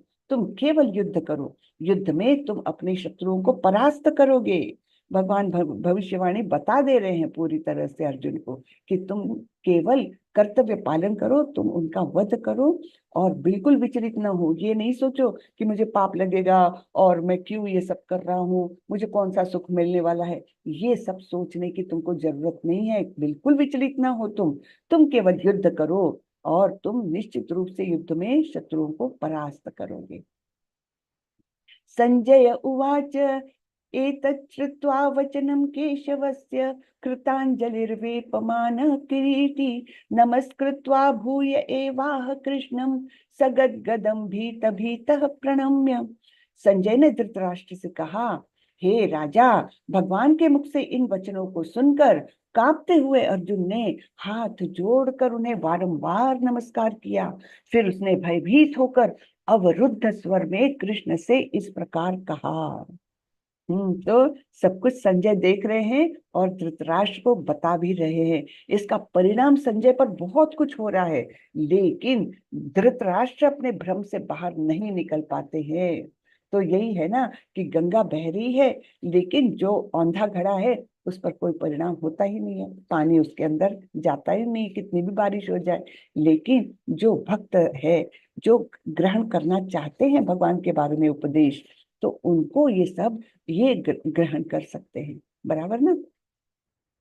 अर्जुन उवाच स्थाने ऋषिकेश तव प्रकृत्या जगत् प्ररिष्यत्यनुरज्यते च रक्षांसि भीतानि दिशो द्रवन्ति सर्वे नमस्यन्ति च सिद्ध संगा। अर्जुन ने कहा, हे ऋषिकेश, आपके नाम के श्रवण से संसार हर्षित होता है और सभी लोग आपके प्रति अनुरक्त होते हैं। यद्यपि सिद्ध पुरुष आपको नमस्कार करते हैं, किंतु असुर गण भयभीत है और इधर उधर भाग रहे हैं। यह ठीक ही हुआ है। तो ऐसे रूप से भक्त गण तो आकर्षित होते हैं भगवान का दिव्य रूप, लेकिन जो अभक्त रहते हैं, असुर रहते हैं, जो भगवान पर विश्वास नहीं करते, वो भयभीत हो जाते हैं और अपने आप को यहाँ वहां छुपाने का प्रयास करते हैं। लेकिन क्या ये पॉसिबल है? नहीं, भगवान तो सर्वत्र व्याप्त है। तो इसलिए ये उनका कभी भी सक्सेस नहीं होगा, उनका प्रयत्न किधर भी भागे वो लोग, है।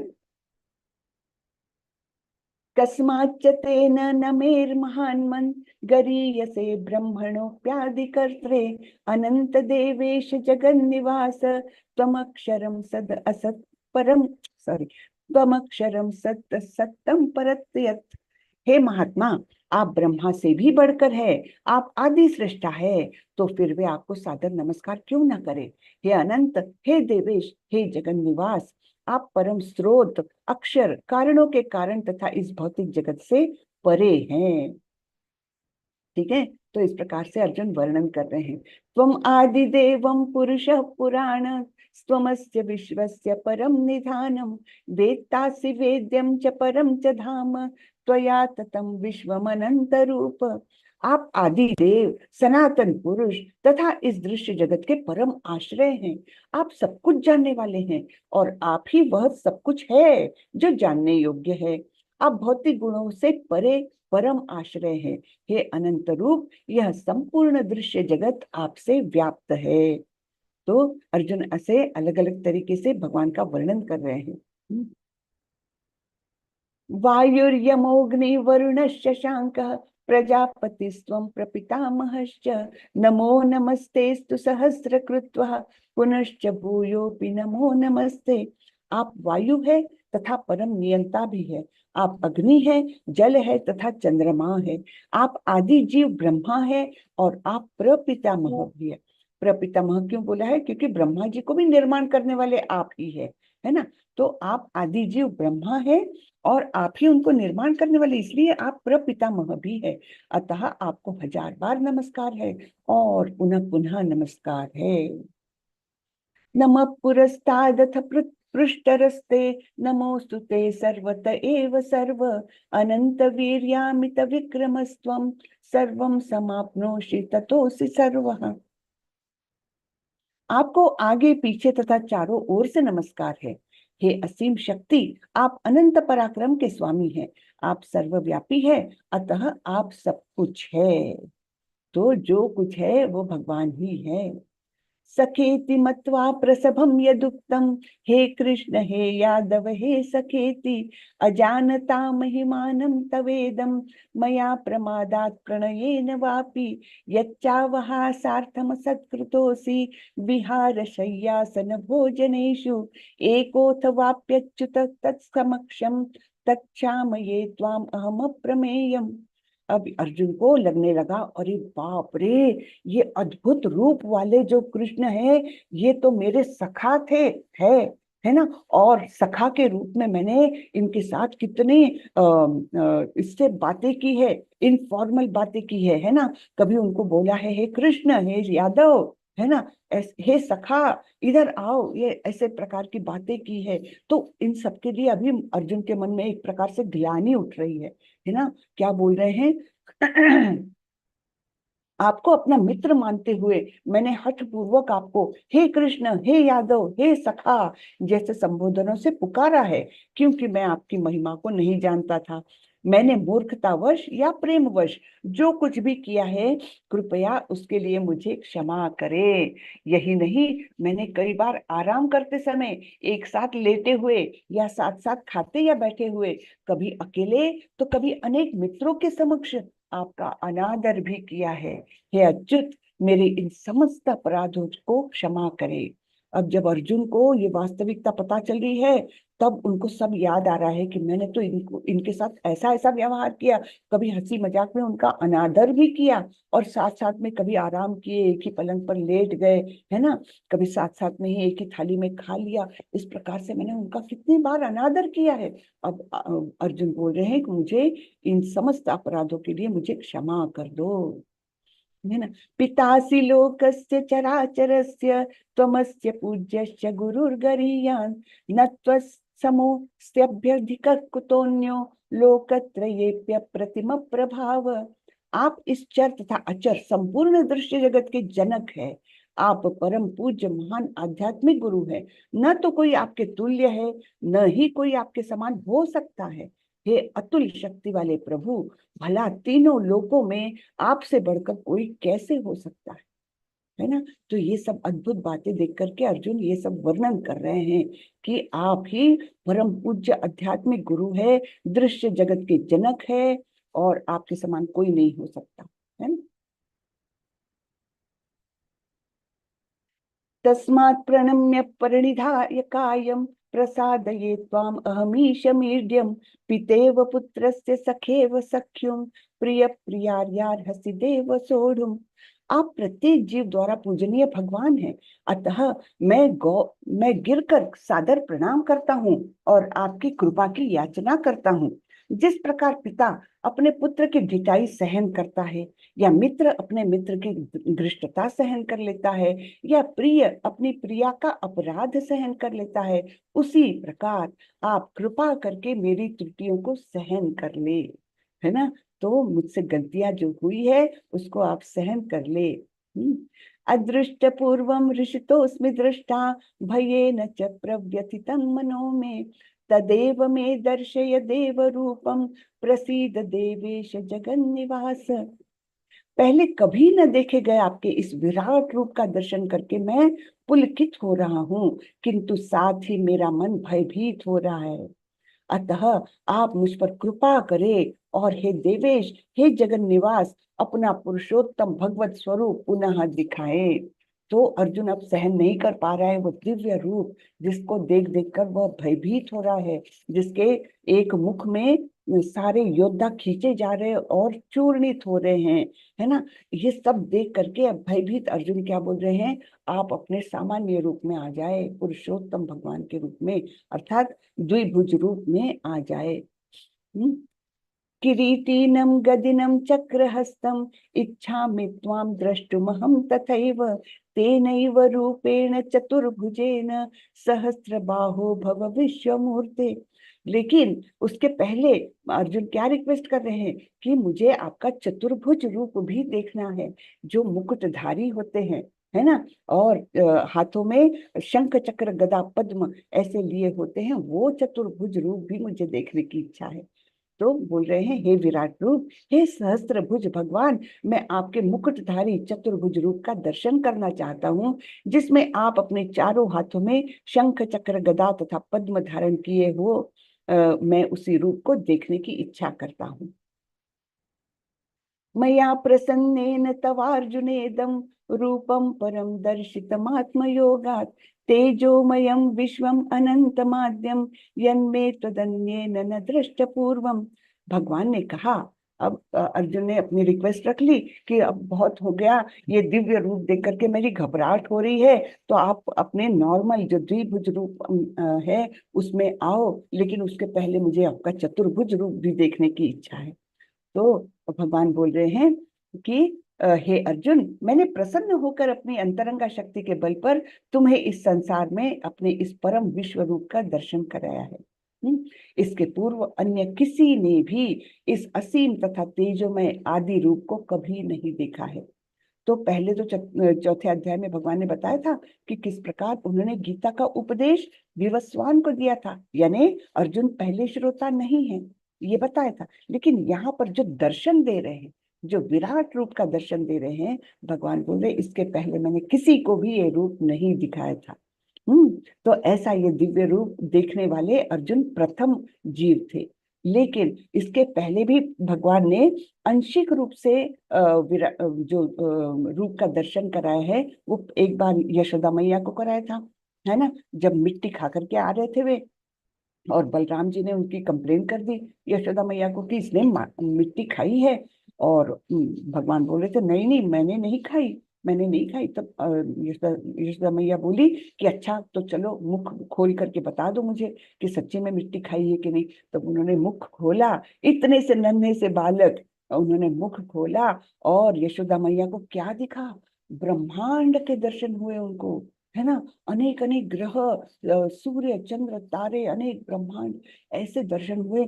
और वो मतलब उनको लगा कि मुझे कुछ हो गया है, शायद मैं थक गई हूँ, शायद मैंने गलती से कुछ तो भी ऐसे देख लिया। उनको ये पता ही नहीं चला कि मैंने असली में आंशिक रूप से विराट दर्शन किए हैं, विराट रूप के दर्शन किए, ये उनको पता ही नहीं चला, है ना। तो वो एक बार, और दूसरी बार जब भगवान कृष्ण पांडवों के दूत बनकर दुर्योधन के पास गए थे कि ये युद्ध टालना चाहिए, हमने युद्ध करने की आवश्यकता नहीं पड़नी चाहिए, अगर तुम थोड़ा सा समझौता कर लो तो ठीक है, तुमको पूरा राज्य नहीं देना, आधा दे दो पांडवों को। दुर्योधन नहीं माने। फिर बोले अच्छा वो नहीं तो 5 गांव ही सही दे दो, उतने में गुजारा कर लेंगे, क्योंकि क्षत्रिय है वो और कोई कार्य नहीं कर सकते, तो उनको 5 गांव ही दे दो। वो भी मानने को तैयार नहीं, और बोले क्या गृष्टता से, क्या दुर्योधन बोले कि 5 गांव क्या, मैं तो सुई के नोक पर आने लायक जमीन भी नहीं कभी दूंगा पांडवों को। हाँ, तब और बोले कि चलो इस जो पांडव का दूत बनकर आया है इस कृष्ण को बंदी बना लो, ऐसी अपने सैनिकों को आज्ञा दी। तब कृष्ण क्रोधित हुए और उन्होंने आंशिक रूप से उनको अपना विराट रूप दर्शन कराया। लेकिन दुर्योधन इतने मूर्ख थे कि इस पर भी ये नहीं समझ सके कि ये स्वयं भगवान है। इस पर भी उनको लगा कि ये तो कुछ जादू टोना कर रहा है, कुछ ऐसे ही कुछ दिखाने को, मुझे डराने का प्रयास कर रहा है। इस प्रकार सोच करके वो उस समय भी उन्होंने, दुर्योधन ने एक्सेप्ट नहीं किया कि ये वास्तविक भगवान है। और फिर भी उन्होंने बोला कि चलो पकड़ो इसको, ये फालतू जादू दिखा रहा है। और तब भीष्म पितामह ने और द्रोणाचार्य ने मध्यस्थी की और उनको बोला ये तुम क्या करने जा रहे हो, ये स्वयं भगवान है और तुम उनको बंदी बनाने का प्रयास कर रहे हो, मूर्ख हो तुम, है ना। इस प्रकार से उसको डांटा। तब कहीं जाकर के फिर दुर्योधन माना, और फिर भगवान तो बहुत ही नाराज होकर के निकले, और तब उन्होंने तय किया कि अब तो युद्ध होकर रहेगा। हम्म, ठीक है।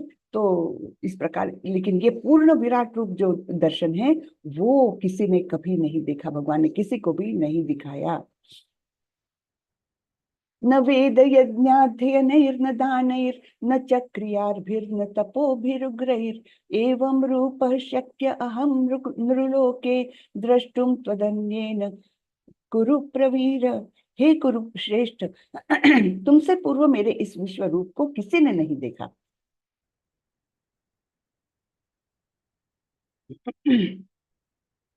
क्योंकि मैं न तो वेदाध्ययन के द्वारा, न यज्ञ दान पुण्य या कठिन तपस्या के द्वारा इस रूप में, इस संसार में देखा जा सकता हूँ। ठीक है, तो इसके पहले किसी ने भी ये विश्व रूप नहीं देखा था। यहाँ पर प्रभुपाद जी के कुछ शब्द हम पढ़ लेते हैं।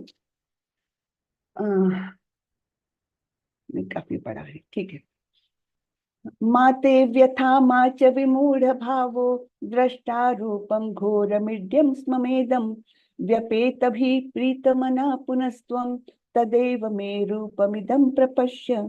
तुम मेरे इस भयानक रूप को देखकर अत्यंत विचलित एवं मोहित हो गए हो, अब इसे समाप्त करता हूँ। हे मेरे भक्त, तुम समस्त चिंताओं से पुनः मुक्त हो जाओ, तुम शांत चित्त से अब अपना इच्छित रूप देख सकते हो। कि भगवान उनको पैसिफाई कर रहे हैं, शांत कर रहे हैं कि तुम अब भयभीत होने की आवश्यकता नहीं, मैं इस रूप को हटा रहा हूँ और तुमको जो प्रिय है ऐसा तुम्हारा इच्छित रूप मैं दिखा रहा हूँ। संजय उवाच इत्यर्जुनं वासुदेव त्वथोक्त्वा स्वकं रूपं दर्शयामास भूयः आश्वासयामास च भीतमेनं भूत्वा पुनः सौम्य वपुर्महात्मा। संजय ने धृतराष्ट्र से कहा, अर्जुन से इस प्रकार कहने के बाद भगवान कृष्ण ने अपना असली चतुर्भुज रूप प्रकट किया और अंत में वे 2 भुजाओं वाला अपना रूप प्रदर्शित करके भयभीत अर्जुन को उन्होंने धैर्य बंधाया। ठीक है, तो फिर भगवान ने अपना सारा रूप समेट लिया, अपने सुंदर से चतुर्भुज रूप में आ गए और उसके बाद द्विभुज श्याम सुंदर रूप में वे प्रकट हुए। अर्जुन उवाच दृष्टेदं दृष्टेदं मानुषं रूपं तव सौम्यं जनार्दन इदानीम अस्मि संवृत्तः सचेतः प्रकृतिं गतः। जब अर्जुन ने कृष्ण को उनके आदि रूप में देखा तो कहा, हे जनार्दन, आपके इस अति सुंदर मानवीय रूप को देखकर मैं अब स्थिर चित्त हूँ और मैंने अपनी प्राकृत अवस्था प्राप्त कर ली है। तो वो रूप इतना सुंदर होता है भगवान का, द्विभुज रूप, श्याम सुंदर रूप है ना। तो उसको देख करके, सौम्य रूप को देख करके अर्जुन थोड़े शांत हुए और वो बोले कि मैं अपने प्राकृत अवस्था, यानी जो मेरी हमेशा की स्थायी अवस्था है, उसको मैंने प्राप्त कर लिया है। श्री भगवान उवाच सुदुर्दर्शमिदं रूपं दृष्टवानसि यन्मम देवा अप्यस्य रूपस्य नित्यं दर्शनकांक्षिणः। श्री भगवान ने कहा, हे अर्जुन, तुम मेरे जिस रूप को इस समय देख रहे हो उसे देख पाना अत्यंत दुष्कर है। यहाँ तक कि देवता भी इस अत्यंत प्रिय रूप को देखने की ताक में रहते हैं। तो ये जो रूप है वो देखना एक्चुअली बहुत दुर्लभ है। देवता भी इसको नहीं देख पाते। देवता कौन से रूप को देख पाते हैं? उनके चतुर्भुज रूप को, जिस रूप में वे क्षीरोदकशाही विष्णु बन के आते हैं, उस रूप को देवता लोग देख पाते हैं।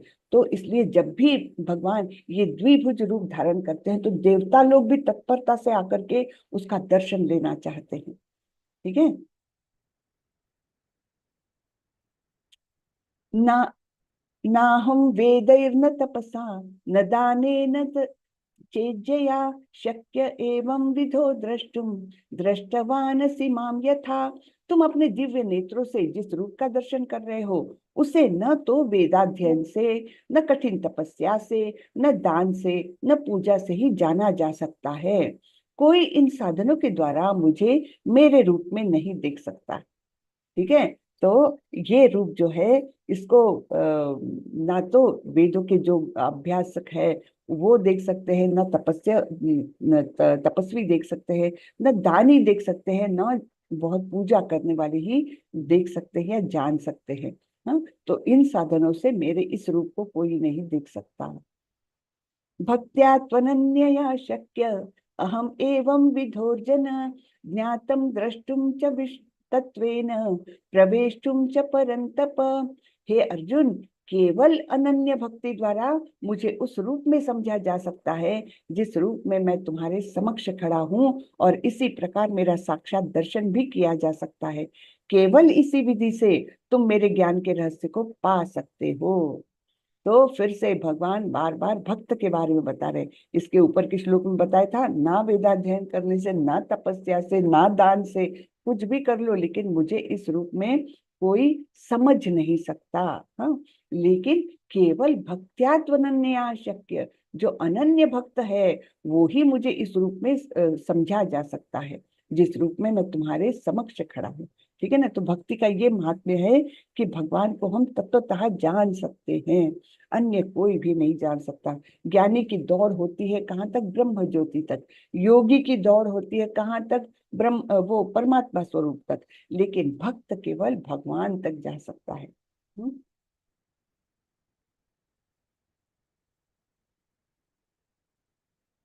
अब ये अंतिम श्लोक आता है। मत्कर्म कृन्मत् परमो मद्भक्तः संगवर्जितः निर्वैरः सर्वभूतेषु यस्य मामेति पांडव।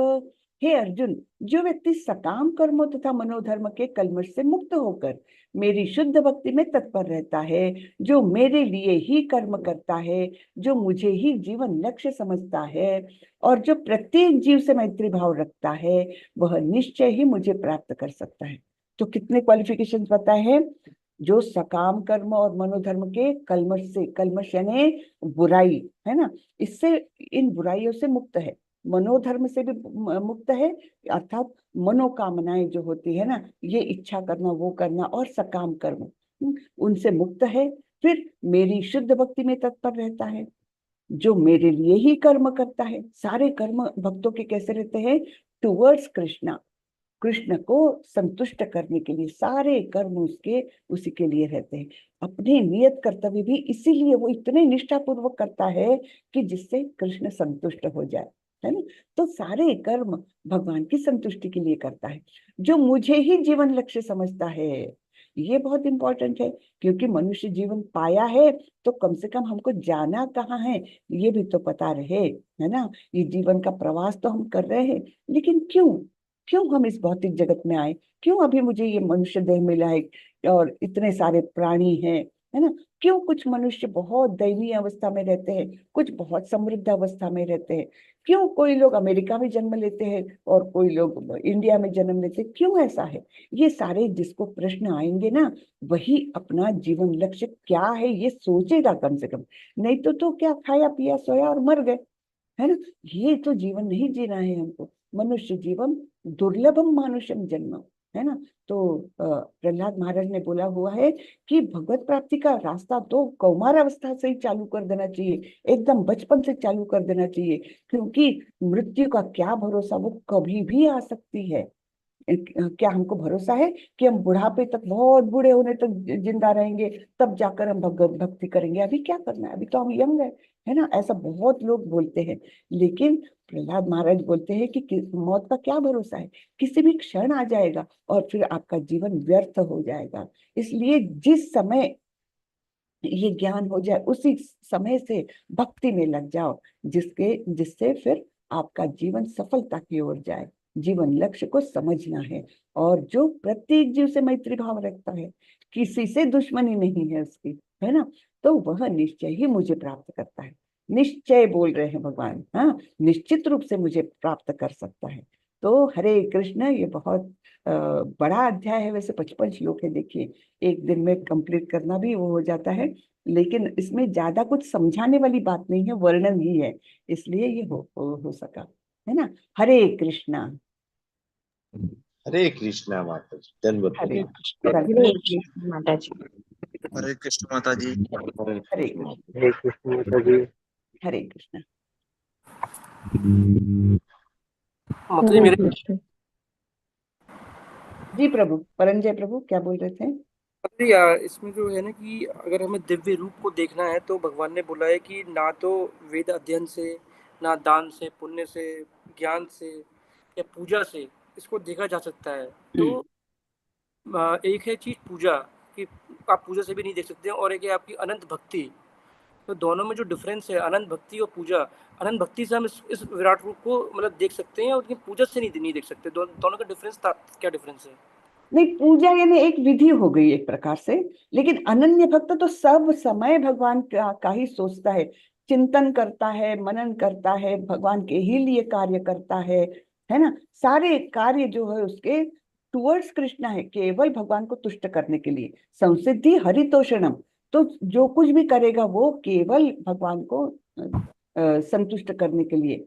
तो वो अनन्य भक्त जो है वो तो दिन रात की परवाह किए बिना उसके मन में केवल भगवान का चिंतन, भगवान की लीला, भगवान का रूप गुण, ये इनका ही मनन चिंतन करता रहता है वो। तो वो अनन्य भक्त, वो एक क्षण भी भगवान को के बारे में सोचे बिना नहीं रह सकता, है ना। तो अनन्य, अन्य कुछ भी नहीं, ऐसा अनन्य वो तो भक्त है, बोला है। अर्जुन को हम छोड़ दो, अर्जुन को तो भगवान ने खुद ही दर्शन दिया और अपना ये विराट रूप दिखाया, लेकिन ऐसा कोई भी, भगवान के तो बहुत सारे ऐसे भक्त हुए हैं जिन्होंने भगवान को ही रखे, सेंटर रख के पूजा करी है, सारा उनका ही भक्ति करी है। तो क्या उनको भी नहीं दिखाया, सिर्फ अर्जुन को ही दिखाया? नहीं, आप जो दुर्लभ बोल रहे हो ना, वो सुदुर्लभम, ये जो रूप है वो किसको बताया है, एक मिनट अपन पीछे जाते हैं। वो बोला है मानुषम रूपम सुदुर्दर्शनम। हाँ, ये देखिए, सुदुर्दर्शमिदम रूपम दृष्टवानसि यन्मय देवा अप्यस्य रूपस्य नित्यम दर्शन कांक्षिण। हे अर्जुन, तुम मेरे जिस रूप को इस समय देख रहे हो, यानी द्विभुज रूप में आ गए हैं भगवान, तो ये द्विभुज रूप जो है ये अत्यंत दुर्लभ है, उसे देख पाना अत्यंत दुष्कर है। यहाँ तक कि देवता भी इस अत्यंत प्रिय रूप को देखने की ताक में नहीं। प्रिय रूप उनका कौन सा है, द्विभुज श्याम सुंदर रूप, तो वो जो है वो अत्यंत दुष्कर है उसको देखना, ये बता रहे हैं भगवान। तो वो जब भगवान यहाँ आए थे तब भी बहुत लोग उनको देखे वैसे, लेकिन बहुतों को तो ये पता ही नहीं चला कि ये भगवान है, तो उन्होंने सामान्य मनुष्य समझ करके उनका उपहास किया। हाँ, लेकिन जो भगवान का ये भगवान है ये समझ करके उनका ये द्विभुज रूप देखना ये अत्यंत दुर्लभ है ना। तो ये बता रहे हैं भगवान कि तुम मेरे जिस रूप को इस समय देख रहे हो ये द्विभुज रूप है, उसे देख पाना अत्यंत दुष्कर है।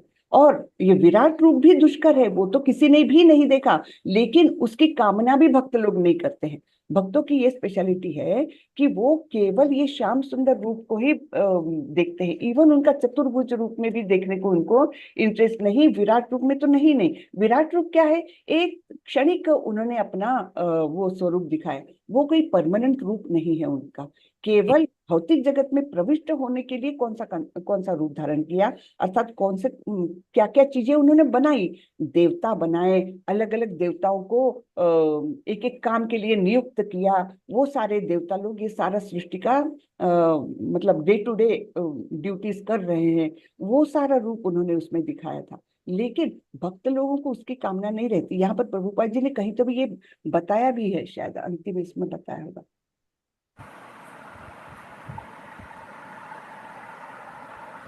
हाँ देखिए, सुदूरदर्शम शब्द का प्रयोग किया जा रहा है, जो सूचित करता है कि कृष्ण का त्रिभुज रूप और अधिक गुह्य है। कोई तपस्या, वेदाध्ययन तथा दार्शनिक चिंतन आदि विभिन्न क्रियाओं के साथ थोड़ा सा भक्ति तत्व मिलाकर कृष्ण के विश्व रूप का दर्शन संभवतः कर सकता है।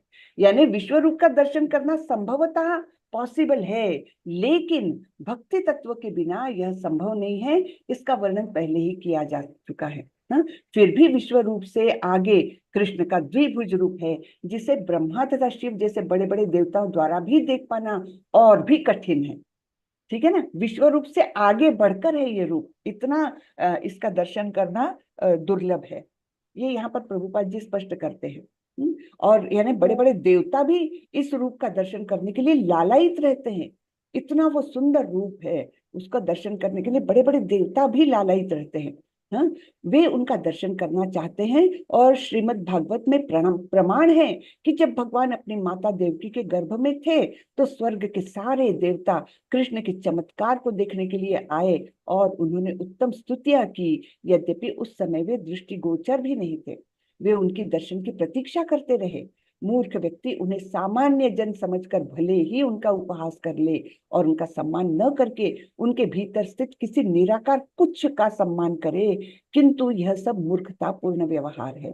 कृष्ण के द्विभुज रूप का दर्शन तो ब्रह्मा तथा शिव जैसे देवता तक नहीं करना चाहते हैं, देवता तक करना चाहते हैं, है ना। तो यहाँ पर यह स्पष्ट हो रहा है कि द्विभुज रूप जो है उसका दर्शन करना बहुत दुर्लभ है और केवल भक्त ही कर सकता है। वो भक्ति के अलावा इसका दर्शन करने का कोई मार्ग नहीं है। चाहे तो विराट रूप दर्शन एक बार हो जाए, एक बार हो जाए, लेकिन ये रूप नहीं दिखता है जो अत्यंत सुंदर है। हाँ, ऐसा यहाँ पर स्पष्ट किया है। थोड़ा सा ये तात्पर्य पढ़ लेते हैं ना तो बहुत सारी बातें हमको स्पष्ट हो जाती है। तो आपके पास बुक है क्या परंजन प्रभु? जी माता जी है।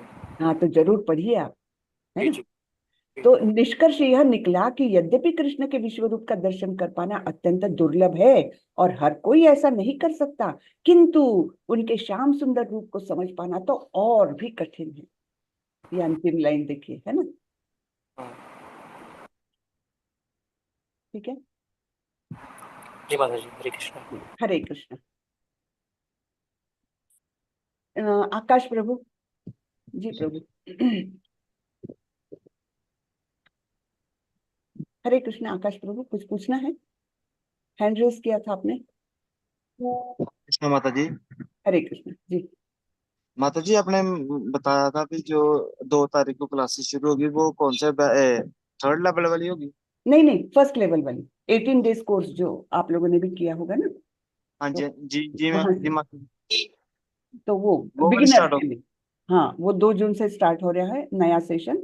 फिर पहले लेवल 1 18 दिन तक चलेगा, फिर जैसे अपना लेवल 2 का चल रहा है वैसे चालू हो जाएगा। तो नया सत्र चालू हो रहा है 18 डेज वाला। तो जी ज्यादा से माता। ज्यादा लोगों को जोड़े। इवन बच्चों के लिए भी क्लासेस है। हाँ, 3 ग्रुप्स है। जैसे एडल्ट्स की क्लास अभी हम लोग कर रहे हैं, एडल्ट्स का है, फिर यूथ का है। जो 16 से 25 वर्ष की उम्र के बच्चे हैं उनके लिए अलग क्लासेस हैं, और बच्चों के लिए जो 6 से लेकर 14 साल तक के बच्चे हैं उनके लिए अलग क्लासेस है। तो आपके घर में बच्चे भी हो तो बच्चों को जोड़िए, कुछ लोग ही सीख लेंगे, कुछ कहानियां सुन लेंगे, कुछ उनको पेंटिंग वगैरह करने लगाते हैं, कुछ एक्टिविटीज कराते हैं कृष्ण के लिए, तो बच्चे भी बहुत कुछ सीख लेते हैं इससे। कुछ भजन सीख लेते हैं, ऐसे अच्छी एक्टिविटीज होती है। तो ज्यादा से ज्यादा लोगों को जोड़ने का प्रयास करें कृपा करके। हरे कृष्ण। हरे कृष्ण माता, हरे धन्यवाद। कृष्ण, दंडवत। तो हरे चलिए कृष्ण माता जी। जी, दंडवत प्रणाम करो। धन्यवाद प्रणाम माता जी। दंडवत प्रणाम। ये जानना चाहता हूँ, पंडित किसे कहते हैं?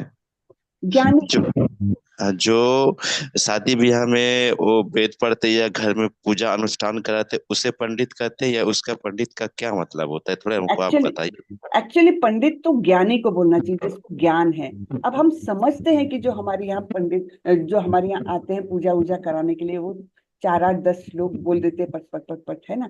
हम उनको एक मान देने के लिए पंडित बोलते हैं, लेकिन वास्तव में उनको कितना ज्ञान है ये तो हमको पता नहीं होता है। लेकिन अब उनको मान देने के लिए हम पंडित बोलते हैं उनको। लेकिन वास्तविकता जो पंडित होता है वो तो जिसने वेदाध्ययन किया है ना, सब शास्त्रों का अभ्यास किया है, जो ऐसी जानकारी रखता है वो असली पंडित है। लेकिन अब हमारी ये प्रथा चली आ रही है कि जो उनको सम्मान देते हैं ना, जो पूजा करने आते हैं उनको सम्मान देना ही चाहिए, क्योंकि वो एक प्रकार से आवाहन कर रहे हैं भगवान का हमारे घर के लिए, है ना। तो इसलिए हम उनको पूरा सम्मान देते हैं। जैसे माता जी अभी अब बताए कि जैसे बोल रहे हैं कि मातृ देवो पितृ भवो, जैसे बताते हैं तो भगवान श्री कृष्ण से तो वो नीचे है, तो भगवान श्री कृष्ण की ही बारे में बताएंगे ना? हाँ, अब मातृदेव ये देखो, ये भौतिक जगत में आए हैं तो हमारे कुछ कुछ ऋण होते हैं। हाँ, कर्जा होता है हमारे ऊपर, देवताओं का ऋण होता है, माता पिता का ऋण होता है, समाज का ऋण होता है, और उनको हम देव तुल्य मानते हैं सभी को, जैसे माता को पिता को सबको देव तुल्य मानते हैं ना, बहुत सम्मान देते हैं।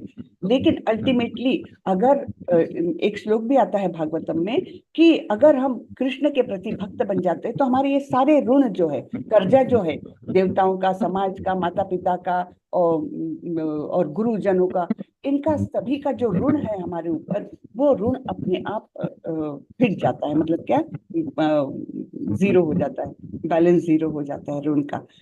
क्यों? क्योंकि हम भक्त बन गए, सर्वोच्च स्थिति में आ गए हैं जब, तब ये ऋण भी मायने नहीं रखते। इसलिए जो भक्त है ना, तो कई भक्त लोग तो अपना घर छोड़ देते हैं, तो समाज वाले क्या बोलते हैं, अरे देखो घर में बूढ़े माता पिता है और अपना कर्तव्य नहीं कर रहा, तो अब केवल भक्त बन गया है तो ये योग्य है क्या? ऐसे बहुत बहस होती है ना।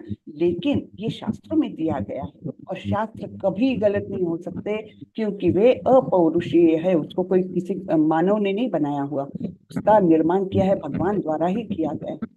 तो जब शास्त्रों में दिया है कि जब कृष्ण के प्रति हम पूरा जीवन ये करते हैं, तब हमारे जो सामान्य कर्तव्य है एज अ मनुष्य, एज एक परिवार में जन्म लिया है, इसलिए वो जो कर्तव्य है उनके प्रति भी मतलब हमारा वो नहीं रहता है, बंधन नहीं रहता है उस कर्तव्य के प्रति। जैसे हमने एक श्लोक देखा था, आप लोगों को याद है कि एक सीट कोई ऊंचाई पर जाने के लिए हमको साधनों की आवश्यकता है ना। तो साधन करते हुए अपने को अपने सारे कर्तव्य पूरा करना है, निष्ठा पूर्वक करना है, माता पिता की सेवा करना, ये भी उसी में आता है। ये सब वो तो करना है, लेकिन जब व्यक्ति उस स्थान पर पहुंच जाता है, अनन्य भक्त बन जाता है, तब उनको इस साधनों की आवश्यकता नहीं रहती, तब ये बंधन कारक नहीं होते, ये सारे ड्यूटीज कर्तव्य है ना, बंधन कारक नहीं रह जाते ऐसा। लेकिन माता जी उस लेवल पर जी जी प्रभु। माता जी एक और जानना चाहते हैं, जैसे परिवार में जन्मे कहीं देहांत हो जाता है या किसी का मृत्यु हो जाता है, तो उसमें हमको भगवान का पूजा करना चाहिए, श्री कृष्ण का पूजा करना चाहिए या नहीं करना चाहिए? देखिए, ऐसे समय में ना हमने कम से कम विग्रह को छूना नहीं चाहिए, विग्रह को छूना नहीं चाहिए। हाँ, और वैसे मन में पूजा कर सकते हैं, लेकिन भगवान के सामने ना जाए। होता क्या है, हम इतने दुख में होते हैं कि हम भगवान के सामने जाकर विलाप करते हैं, निश्चित रूप से, है ना। हमको लगता है कि भगवान को सारा दुखड़ा बता दो, लेकिन भगवान के सामने ऐसा विलाप नहीं करना चाहिए। हम मतलब प्रभु जी से, हमारे प्रभु जी से इस बारे में थोड़ी सी चर्चा एक बार हुई थी, तो उन्होंने यही बताया था कि भगवान के सामने जाकर विलाप करे, अपना इस प्रकार से भरा हुआ मन जो रहता ना, वो कई बार भगवान का अपमान करता है। हमको लगता है कि ये दुख मुझे भगवान ने क्यों दिया, ये एक प्रकार से भगवान का अपमान हुआ, है ना। तो उस भावना से हमने कभी भगवान के सामने नहीं जाना चाहिए। इसलिए वो 13-14 दिन का जो कालावधि बताया गया है, वो कालावधि से हम थोड़े शांत हो जाते हैं, उसके बाद अपना नॉर्मल कर सकते हैं पूजा कर। माता जी, जैसे घर में बूढ़े जन माता पिता बताते हैं कि सुख में तो भगवान को हर वक्त सिमरता है, जब बहुत बुरा परिस्थिति हो जाता है तो उस टाइम सुख में तो सब बसते हैं और दुख में नहीं बसते। तो सबसे बड़ा दुख जब आता है कोई भी व्यक्ति को, किसी घर में जो वही वैसे देहांत हो जाता है, तो उस टाइम जो बताए आप नहीं भजना चाहिए, तो वो सही है ना। क्या बोले, दुख में याद आती है भगवान की। नहीं, जैसे सब कोई जो सुख, जब कोई चीज का भौतिक जगत में सुख लगता है तो भगवान को बहुत भजते हैं और दुख में नहीं भजना चाहते हैं। मैंने तो उल्टा सुना है, दुख में सुमिरन सब करे, सुख में करे न कोई, जो सुख में सुमिरन करे तो दुख काहे होए, ऐसा कहते हैं ना। तो साधारण मनुष्य तो सुख के समय बहुत अच्छा चल रहा है तो भगवान को याद भी नहीं करता, और दुख के समय याद करता है, हे भगवान मेरी विपदा को हटा दो, है ना। तो ऐसा तो वही है, मतलब बड़े महान लोग लिख के गए हैं कि दुख में सुमिरन सब करे, दुख में सबको स्मरण आता है भगवान का, सुख में करे न कोई। जब अच्छे दिन रहते हैं ना, भगवान को भूल जाते हैं, एंजॉय करने में लगे रहते, खाया पिया मस्त मौज किया, घूमा फिरा, है ना, तब भगवान की याद नहीं आती। लेकिन ये बताया गया है कि जो सुख में भी भगवान को याद करते रहता है, उसके लिए कोई दुख आता ही नहीं है। ऐसा बताया गया है। हरे कृष्ण बाबा। जी, हरे कृष्ण। तो चलिए, तो आज का सत्र यही खत्म करते हैं, है ना। जी बाबा। जी, हरे कृष्ण। वाञ्छाकल्पतरुभ्यश्च कृपा सिन्धुभ्येव च पतितानां पावनेभ्यो वैष्णवेभ्यो नमो नमः। अनंत कोटि वैष्णव वृंद की जय, श्रीला प्रभुपाद की जय।